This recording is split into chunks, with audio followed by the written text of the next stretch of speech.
Thank you. Thank you, Dave. And also thank you to Laura Smith, who was the first one that suggested or approached me about doing this a couple years ago. So finally we're here. And welcome to my friends and colleagues and fellow photographers. I really am used to being on the other side of the camera, so I'm humbled to be here giving this talk today. Photography and science have long been linked. And just as important, photography has been used to shape the way we see the world. And it can act as an interface between the sciences and the public. So as I go through my photographs today and talk about the stories, I hope to show you how photography can tell the story of your program and the science and technology of the Navy and Marine Corps. And also, as I talk about the photos and my approach, maybe give you a sense of what elements make up a good photograph. So I've been here 14 years, but this is the first photograph I took for the Office of Naval Research. This is in 2001 during Fleet Week. And prior to me starting here, O&R did not have a full-time photographer, so they relied on the active and reserve Navy component to tell their story. And when I got a call from the PAO asking if I was available to come to New York and shoot aerials of the afloat lab passing the Statue of Liberty, I said, sure, why not? Well, you can see the weather grounded that helicopter, but the 6 hours I got to spend on the police boat waiting for this one photo, I got to spend a lot of time talking with a few of O&R's public affairs staff, and learned a whole bunch about the command, a command that I had not been familiar with up until that time. Then 3 years later, again, before I started at O&R, PAO called me and said, would you be interested in documenting a 3-week expedition, the hunt for the USS Alligator?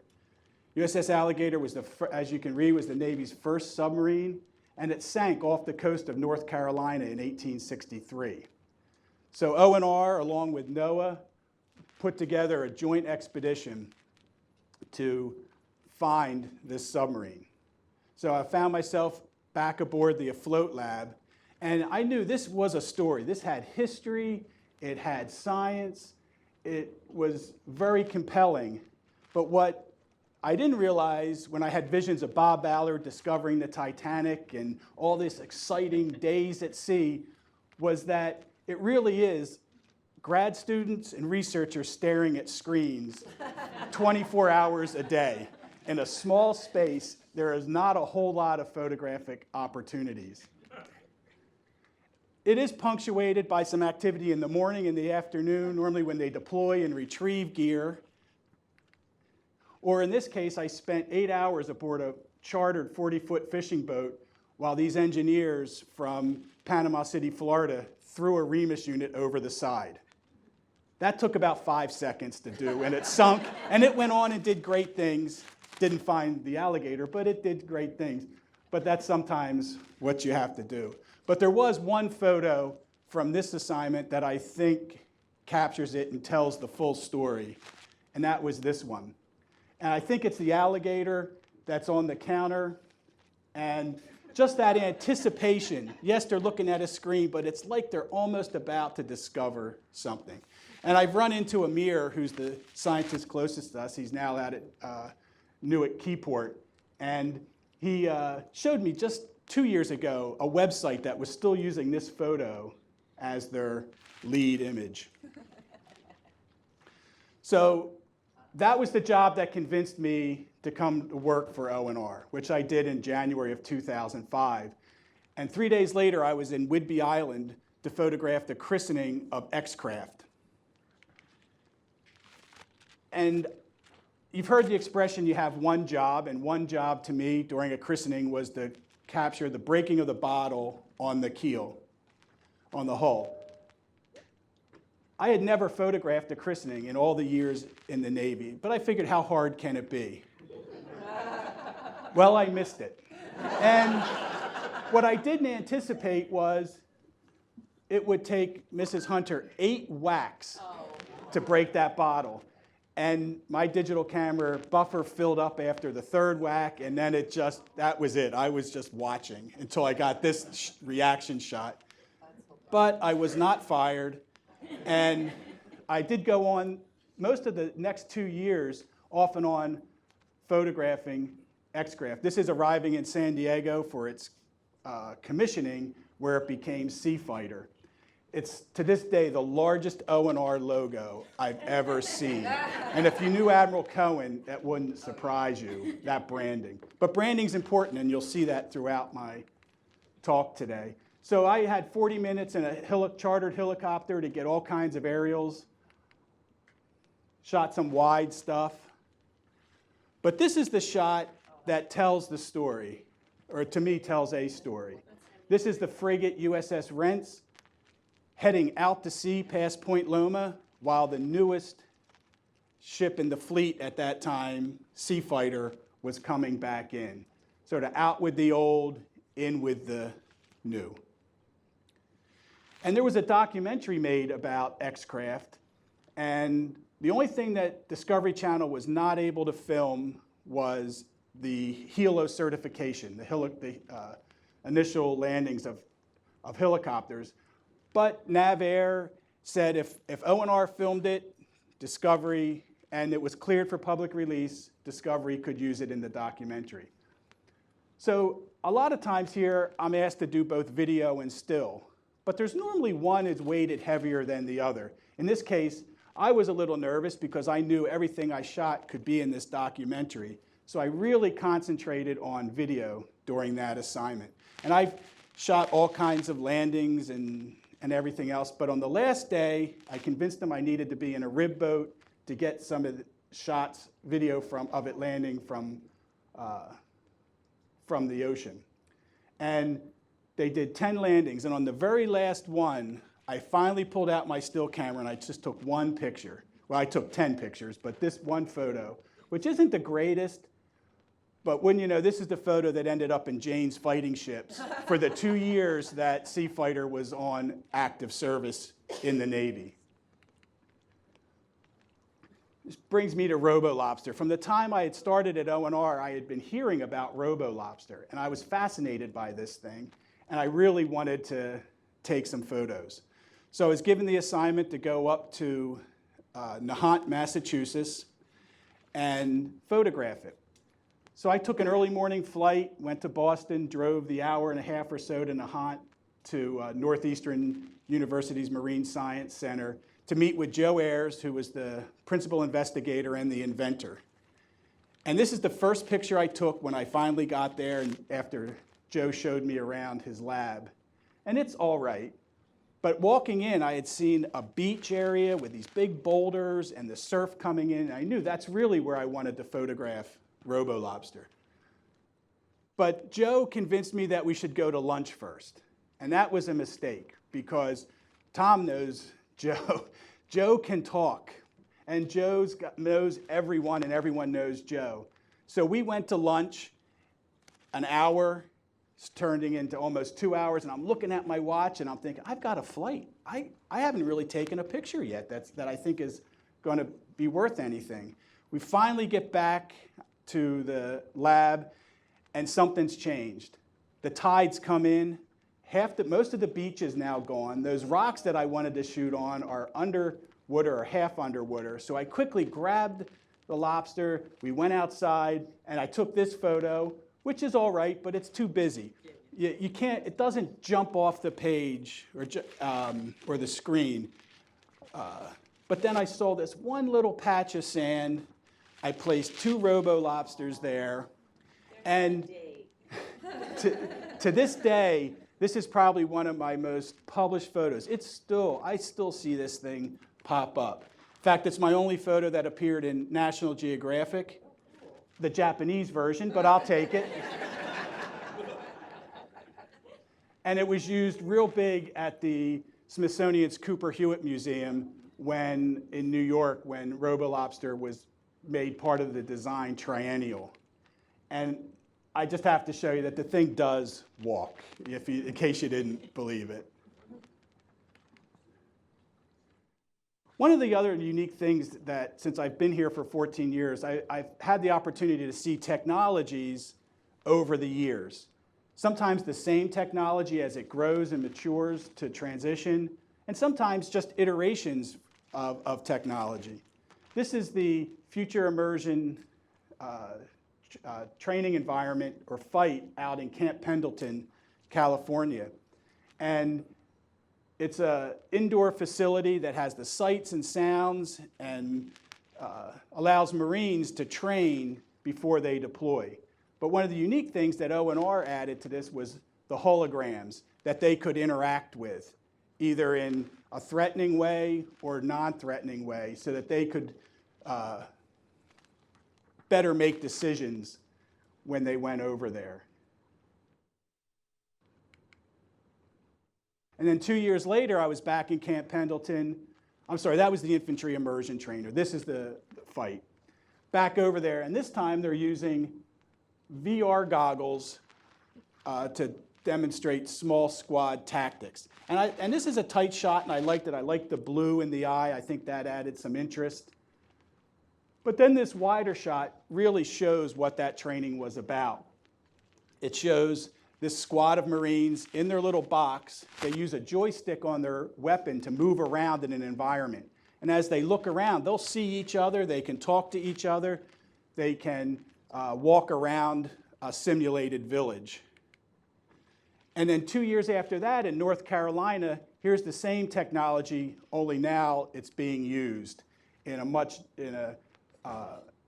being used. And I don't often shoot with a wide-angle lens, but in this case, I did, or a fisheye in this case, because I really wanted to bring you, the viewer, into the action and give you a sense of that you were there with them, and that just because it's VR, they get a sense after a while that they are in that environment too. You can just see by their stance. And then this will come, Jason, this is the first time you've seen this. This is just last week down in Chesapeake, Virginia. This is at the Center for Security Forces, and only this time, these sailors are wearing combined augmented and virtual reality goggles. So they're in just an open room, and they are seeing trucks, crates, and as they're going around, they're moving around them. They have the opportunity to interact with protesters or with a hostile force. They can see when they shoot. They get the feedback on the weapon, and they can actually see the round. And I'm a sucker for an O&R logo, and I'm a sucker for red, white, and blue. So this photo tells a story. Again, this is railgun in 2008, the electromagnetic railgun. And not only do I get to photograph technologies as they move through the years, sometimes just because of where I work, I'm the only photographer with access to document a certain piece of technology.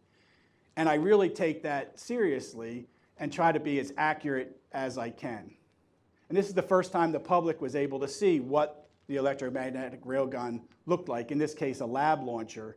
And it's just a very simple industrial type shot. Now, this photo I'm often credited with. However, I obviously did not take this picture, or I wouldn't be here today. I rely a lot on other photographers when I'm at labs. In this case, the incredible technical photographers at Dahlgren who can do high-speed photography like this, and then just let me look at it and grab one still frame out of the whole thing. And then I've gone over on throughout the years to continue to document railgun, all the different versions. This one is probably more of an ad for General Atomics than for O&R. Right up until what it looks like today. This is from early last year. And then just something different, climbing up on top of it, as looking down the barrel as it looks out over the Chesapeake. So I've included this photo of the Ultra Armored Patrol Vehicle for one reason. It's not a great photograph, anyone in this room with their cell phone could take this photo or a better photograph. But what I was still trying to figure out in 2005 when I took this photo at Quantico was, where are my photos going to be used? Who cares? How does this connect with the public? And then this photo that appeared in Rolling Stone magazine started to make sense. I said, a whole bunch of people want to see the work that we do here. And if this can be published, this simple photo can be published in Rolling Stone, then maybe I'm on to something. And then a few years later, out in Carson City, Nevada, with the combat tactical vehicle, I wanted to do something much different than that first photo, spend much more time with it. So this is one of the first photos I took of it as it's making its rounds on the track. And then another photo that when it's showing it with some of the current inventory, a current Humvee and some trucks. So you start to get the sense of that old and new again. But it wasn't until the next day that we went out to this. Now, this looks like Afghanistan. The sand, the mountains, and could really start to get some photos that put this in an environment of where it would potentially operate.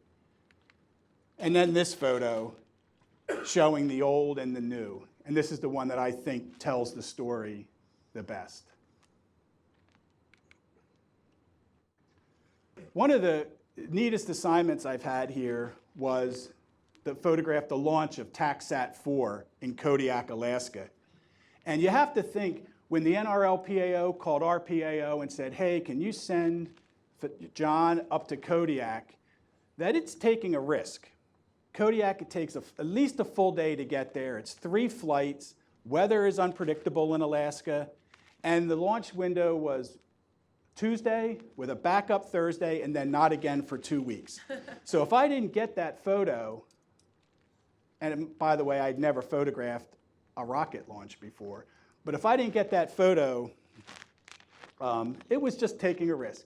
But they sent me, and I got up there late on Sunday, but immediately went to the facility and started looking around, getting a tour, talking to security, talking to the public affairs staff, just to get a sense, talking to a few other photographers, hey, how do you shoot a rocket launch? What settings are you going to use? Just, and I started piecing it together, did a little searching on the web about shooting shuttles and stuff, so figured I had a better than average chance. But it was important that I was there at least that day early. We had to report to the launch facility at 1 a.m. for an 8 a.m. launch, and they shut it down. So I was photographing from a similar position to this, about 3 miles away, was where I was able to shoot from. But at about 3:30 in the morning, we were allowed to put some cameras on the launch pad, some remote cameras. So I had put a regular DSLR camera, mounted it to a railing with a sound trigger, so that would, as soon as the rocket launched, it would go. But I had a first-generation GoPro with me. And I had never, and back then there was no way to see what that GoPro was seeing, just had to kind of aim it. And the best I could get, though, was 2.5 hours of battery life. So I had gone to Walmart the night before, and I bought big external battery pack, and I wired it into the camera, and I gaffer taped it all together, put it on an old tripod, and stuck it in the mud off to the side, and set it to shoot a photo every 30 seconds, hoping to at least get a time lapse. Here's the entire shoot from that. 24 photos in about 4 seconds. That's it. Rocket's gone. But I was able to get the photograph.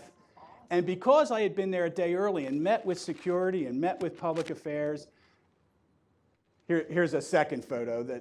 This one, I did not public release this one. It just looks like it's a disaster. It's too reminiscent of the Challenger, although that's what rocket launches look like. That's the rocket, that little bright dot there. But they were immediately transmitted, and they started appearing in newspapers around Alaska, back on the East Coast on the Navy's website. And then about 10:30, they said, okay, you can all go down and retrieve your cameras from the launch pad. So I went down and I went to the DSLR first, and I looked, and nothing. It had triggered, but what I didn't anticipate, or none of the photographers had anticipated, it was a cold morning. It wasn't freezing, but it was cold. And soon as the rocket launched, it fogged all the cameras. So no one got photos. But I went over to my little GoPro, and I grabbed it, didn't have much hope, but went back and downloaded the photos, and actually got one image within that 30 seconds of the rocket launching. And that's the photo that Fox used when I transmitted that. So this, I see Paul in here, this is large vessel interface, lift-on, lift-off crane. And I like this shot. It's the second largest sticker I've ever seen at O&R. Thanks, Paul. But it's when I started to get a sense of X-Craft was big, but that was a ship. That's going to be big. This is where I really started to get a sense of how big some of these projects are that we do here at O&R. And I had seen this as a model up at Oceaneering, a small scale, and to see this down in Norfolk aboard the Flickertail State as it was lifting Connex boxes off, it's designed to be operated in heavy sea state. I just thought, this is really, really something different. This was a Office of Naval Research Tech Solutions project, a program Tech Solutions that directly allows Marines and sailors to give input and do some fast turnaround S&T. And this is aboard the USS Truman, and it's the catapult selector valve calculator. And the way sailors were launching aircraft off the decks, they have to first calculate how much steam it takes. And they were doing that with paper charts, looking over a sailor, calling down below decks. In all kinds of weather they had to do this. Well, this was a calculator that replaced this big book of weights and everything for aircraft. So I liked this shot. It gives a sense of urgency on a flight deck. It's a little chaotic. It's cold, yet this shooter here, the shooters are the ones that launched the aircraft. He's still able to operate it even with gloves. But it was this photograph that I think pulled it all together. It shows the whole process in one photo. It shows the new, the existing, and then an aircraft about to be launched from the flight deck. So telling a story in one photo is something I always strive for, if possible. And some of you may remember this technology, Blue Shark. It was located in the back of the Fran Rothwell room, and I was coming up here to photograph a whole nother event in this room, and I saw it, and Jim Blissay, who was one of the project managers on it, was giving a demo to this Marine colonel from Quantico. And I liked the blue light. Nothing says science like blue light. And I just thought it made a good photo, so I took half a dozen or so photos and then came in here and shot the event. Well, that afternoon, as I processed the imagery and went to get the photos publicly released, I included this one, and we released it. And sometimes, with no anticipation other than it's a nice photo, but it went viral. And what the tech media picked up on that none of us really considered at the time was the Oculus Rift goggles. And they had not been released to the public. And it says Oculus on the side. So I think this quote kind of sums it all up. And it made us look really cutting edge in technology. And then here's that same technology, only now it's transitioned out at what was then SPAWAR, San Diego, in the Battle Space Exploitation Mixed Reality Lab, Beamer.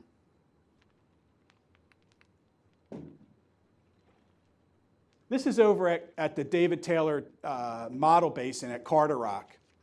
And the project was Wave Slam. It was testing the pressure on a hull as a hull goes through water. And this is a really neat location over there if you've never been there. It's very unique. And they're able to use a sled to travel like a quarter mile, or is it about a quarter mile down this basin. And I got to ride it twice. And my goal was, it's dark in there, but my goal was to stop the action but also leave enough motion so you got a sense that something was happening more than just a static shot. And Carderock ended up using it on their cover of their Waves magazine. The power of a single image. So this is in North Carolina, and for an assignment on IED detector dogs. These Labradors are being trained to detect IEDs, and then they're paired with a Marine and sent over at the time to Iraq. And I have all kinds of cute pictures of dogs from that day as they're sniffing the ground and they're finding these test targets. But I really had nothing that was connecting it to the Marine Corps. And I finally saw this photograph of the Marine handler with his dog.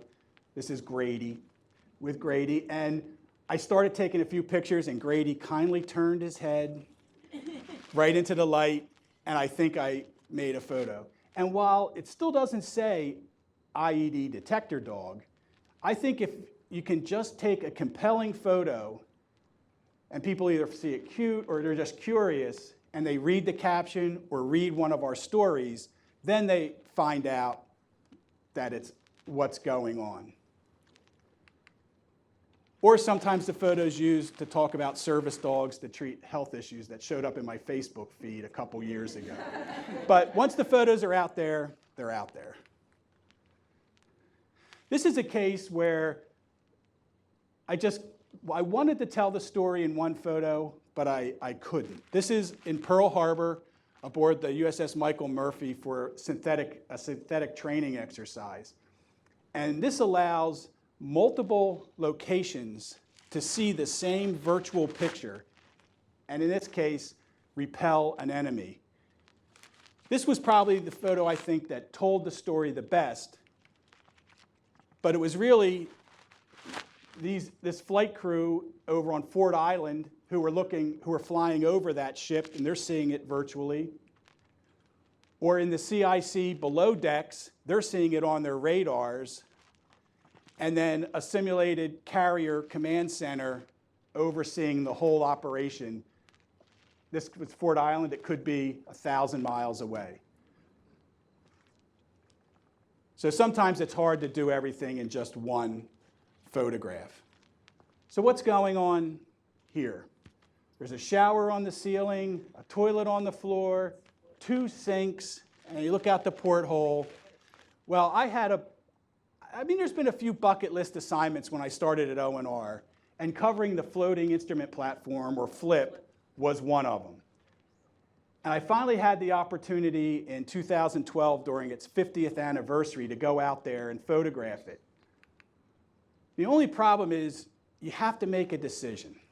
It's only going to flip once. Do I ride a board flip, which is what I really wanted to do, or do I realize the better photos for me are going to be on a chase boat? So this is how it looks when it's being towed out to sea. Here's a short video clip that at the end showing it transitioning. You will see I did have a GoPro aboard that I convinced a lieutenant to start for me when they did the transition. And then there was this photo that I made that I really liked from the day. So in the end, I'm glad I chose to ride the... So Tim, if I ever can get back out to flip. They're waiting. So this is Octavia. Octavia is a mobile, dexterous, social robot. And it uses expressions so that when a sailor or someone approaches the robot in a panic situation like a fire, they're not afraid. I'm just afraid of Octavia. So my goal in this photo was to shoot it as if it was a person, just a nice environmental portrait. According to Gizmodo, it's the Navy's creepiest robot that just may save your life. And as an aside, it's the only photo I was asked to move from the command suite to another location because they didn't want it looking at them. And then this is safer. So this is a shipboard firefighting robot. And now we're getting more, this is just starting to look really cool. And this is aboard the ex-USS Shadwell in Mobile, Alabama, where they were doing a demo to actually have this robot walk on a ship, fight a fire. But you can see it is walking on its own, but it's tethered to the ceiling for safety purposes. So while I didn't alter the photo, I did shoot it in such a way to crop it so that it wasn't that obvious at that time what it was doing. And I just called, this is just, I had a few minutes that I could actually put some light on it and do one portrait. And that's how it appeared in Discover. But then a few years later, during the DARPA Robotics Challenge, was able to engage with SAFER again, a slightly upgraded version. But this took place in Pomona, California, and it was an event at the racetrack. Thousands of people came to this to watch these robots do what they do, these challenges. And this is the team from Virginia Tech setting up the robot. And I liked this shot, but I put it here for one reason, to set up this next shot, which I turned and from below shot up and captured Tom McKenna, who's the program manager, and Brian Latimer, who's was the head at the time of the Virginia Tech lab where the robot was being built. And this shows you that SAFER can actually walk. It walked that entire course. I think it even surprised the team from Virginia Tech, the grad students, when it made it to the end. But there were all kinds of robots there doing the tasks. But it was this shot that I liked because it just gave a whole sense of what one of these little vignettes looked like. And a team from MIT, they're watching their entry compete. Gives a sense of place. You have the mountains and the palm trees, so it's just kind of odd. What's going on here? From the time I started at O&R, the most requested photos I get asked for are of people in laboratories. And they say, well, just go photograph laboratories. Well, we don't have any laboratories here in this building, as you know. And many times when I'm off with doing a tour of a laboratory with a program manager, for some reason they send everyone home, the grad students or who's ever doing, and they just want to show the technology or what they're working on. But I finally had an opportunity a few years ago as working on a video project talking about historically black colleges and universities, and I was able to go over to NRL to film these interns in the chemistry lab. And when I was done filming, I made sure I had about half an hour to take some still photographs.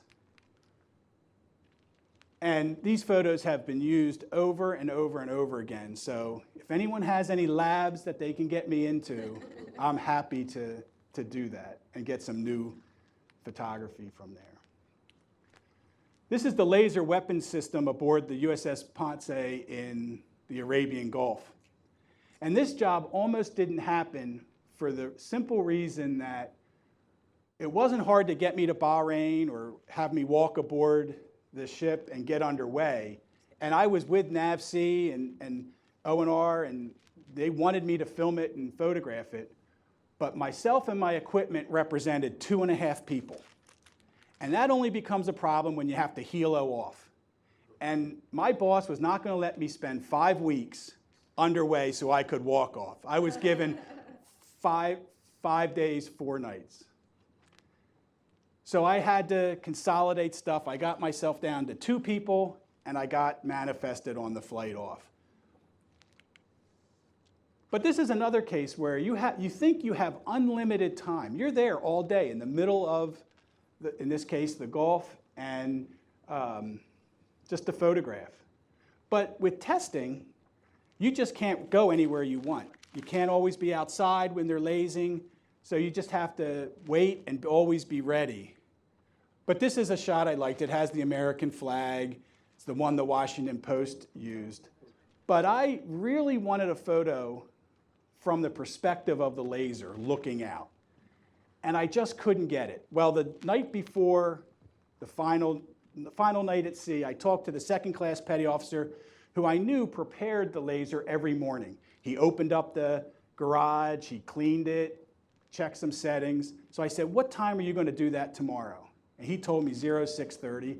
So I was out there at 0530, and sure enough, at 0600, he's already working on this thing. But I was able to work my way up and get the final shot that which was my favorite from that assignment.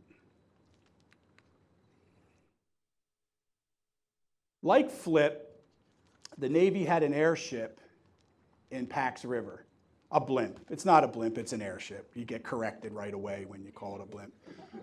But this was something that I knew that I wanted to ride in. But again, my first trip there, I chose to not ride in it and get photos of it from afar. This is part of NRL's VSX squadron. But then I had another opportunity, a second chance to go down.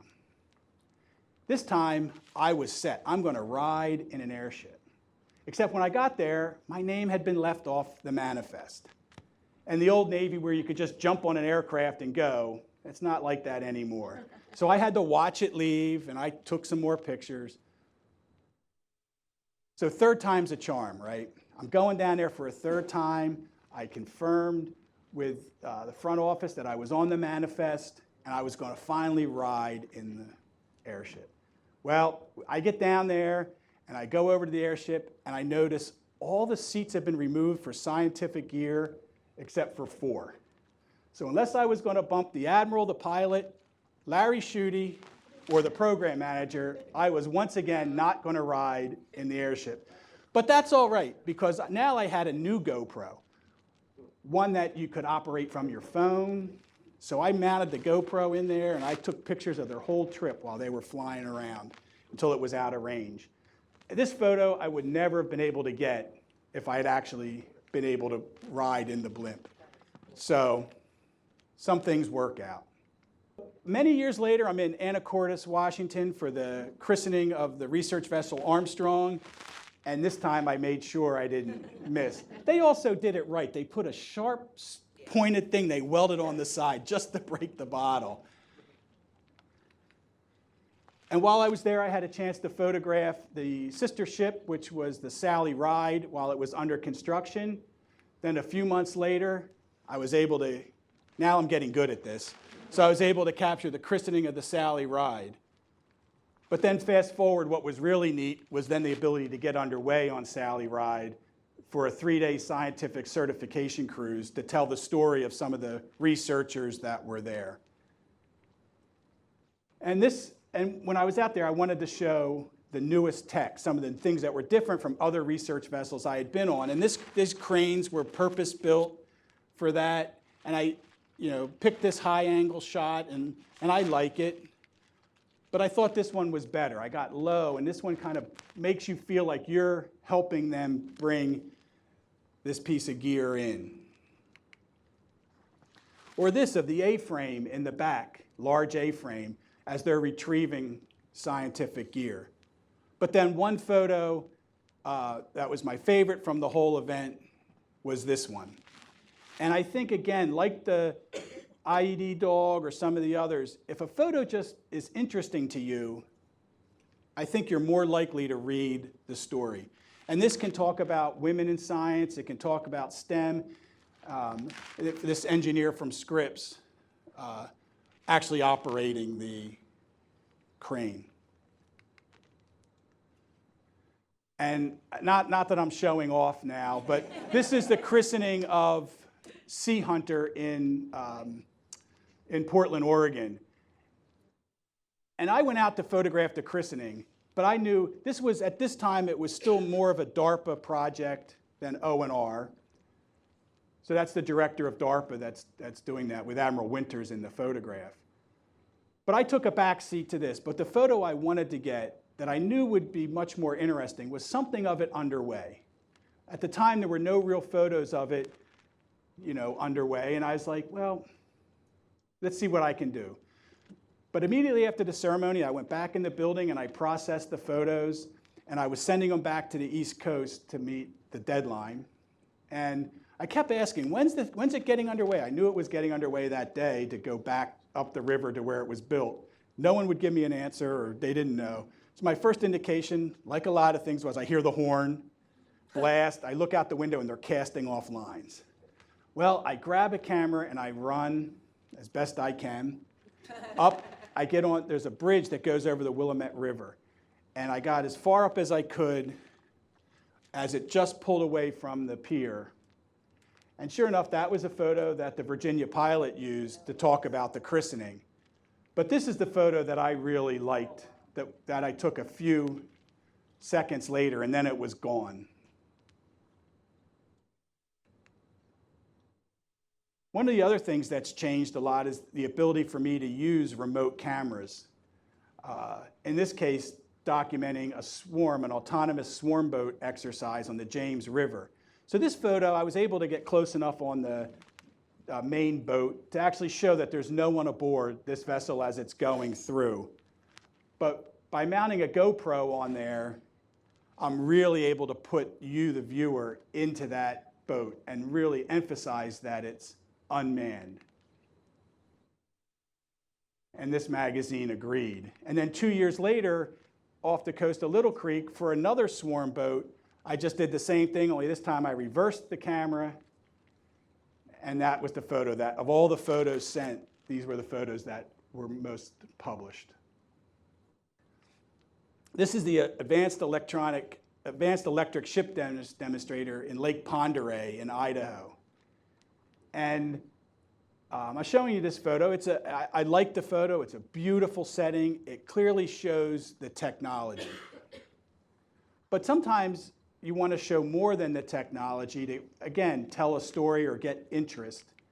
So this photo of the Australian host of a Discovery Science show being interviewed with the ship in the background perhaps would make you want to read the story more to find out what's going on here. And why is she wearing a coonskin cap?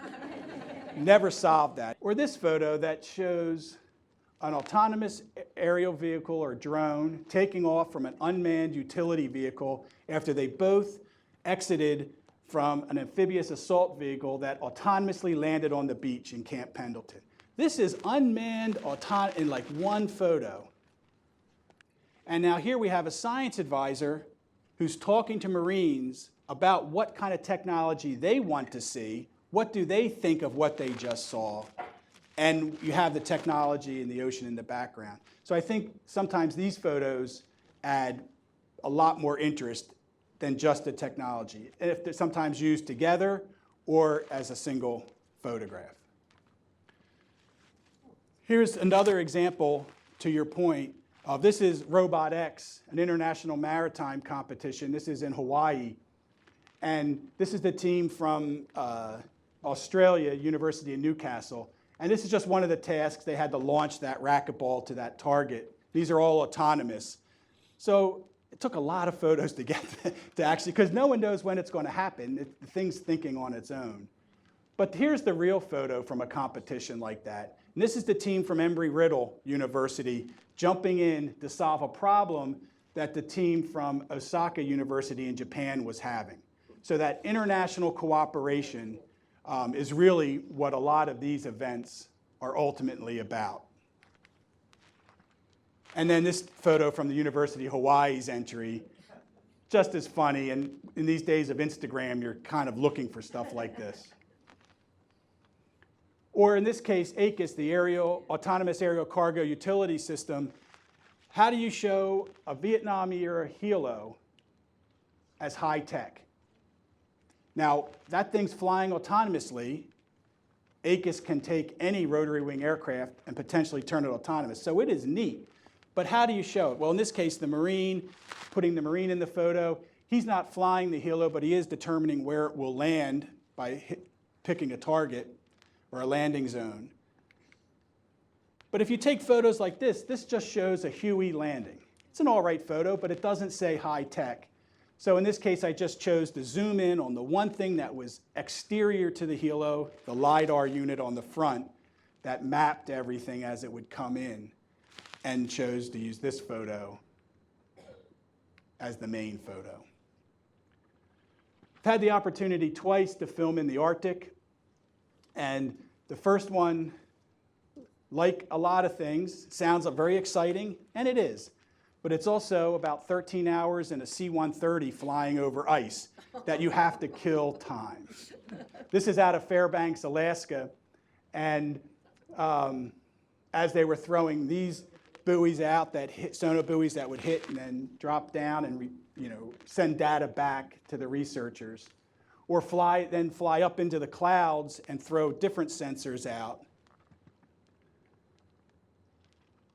And then I had the opportunity just a couple years ago to go to Thule Air Force Base in Greenland, and for the International Cooperative Engagement for Program for Polar Research, right?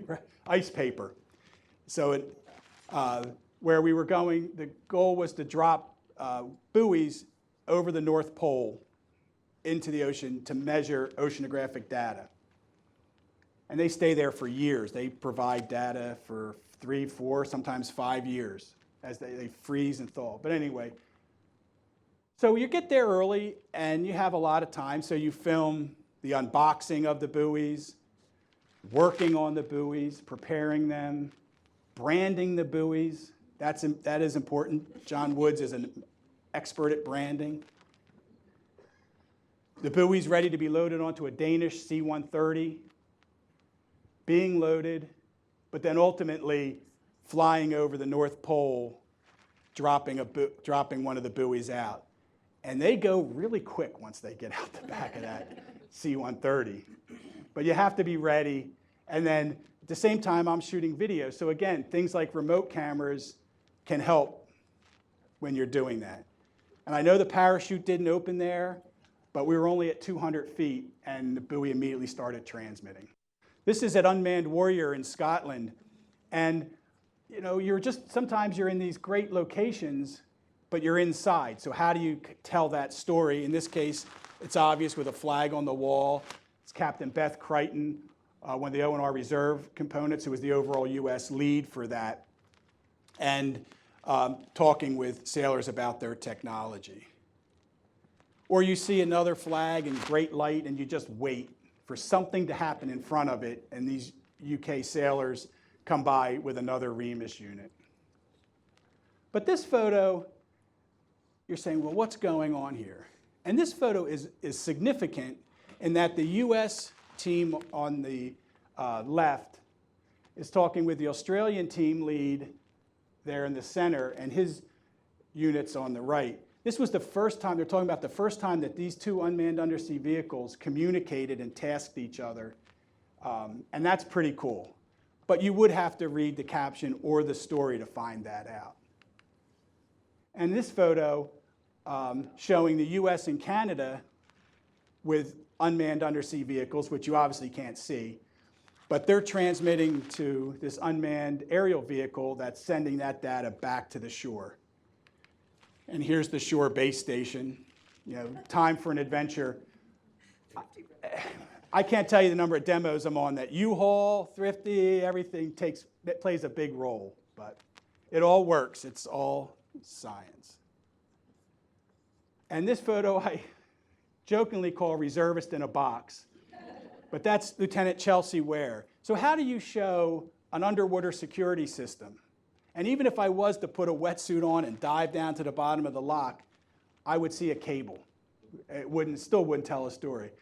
But seeing Chelsea in this container monitoring that system, I think is an interesting enough photo that you might want to read more about that technology.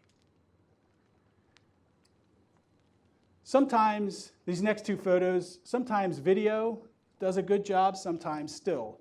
This is Locust, aerial swarming technology, aboard Sea Fighter, only this time in the Gulf of Mexico. And this photo, sure enough, shows a Coyote air vehicle being launched. But what you really want to convey is what's truly happening during that. And that's this multiple launch to generate this swarm. So I chose to do a composite. So this is 7 photographs combined into one to tell that story. And you asked earlier about manipulation, and so again, Department of Defense does allow the use of composites as long as it's clearly stated in the caption that it's an illustration, that you're not doing it to mislead. But I think it tells the story. Or this, Navigator. This is really cool. But no matter how many times I took still photos of it, I just could not show what it really did, which is go below the surface, then fly back up, out. And this was shot on the iPhone 6. So anyone in here could do it. Please, if you're going to shoot video, hold your phone this way and not this way. But this was used on social media and got thousands of views. So this leads to this photo. So this is Bobby Junker. We're here in the Bobby Junker Conference Center, and this is Bobby giving a PowerPoint brief in Dahlgren, Virginia. And I put the photo in for 2 reasons. One, I think it's the only PowerPoint photo that I saw published on Navy.mil, so I was proud of that. Also, we didn't get a chance to talk a lot about what Bobby's code does. It's not very visual, what they do. It's powerful, but not visual. But also, what I haven't shown you today is all the other photos I take here of people, the awards, the retirements, ceremonies, events, and those photos are as important as any I've shown you today, which leads to this portrait, which is hanging on the dedication plaque for this room. And I was packed up in my office ready to leave for an assignment that afternoon when the editor of our weekly newsletter, Snapshot, came in and said, hey, I need a portrait of Bobby. I said, well, grab his official portrait off the drive. Well, I want something a little better. And I'm thinking, oh my gosh, okay. Well, I called Bobby, I called his office, they said, if you can be here in 10 minutes and take the picture, you can.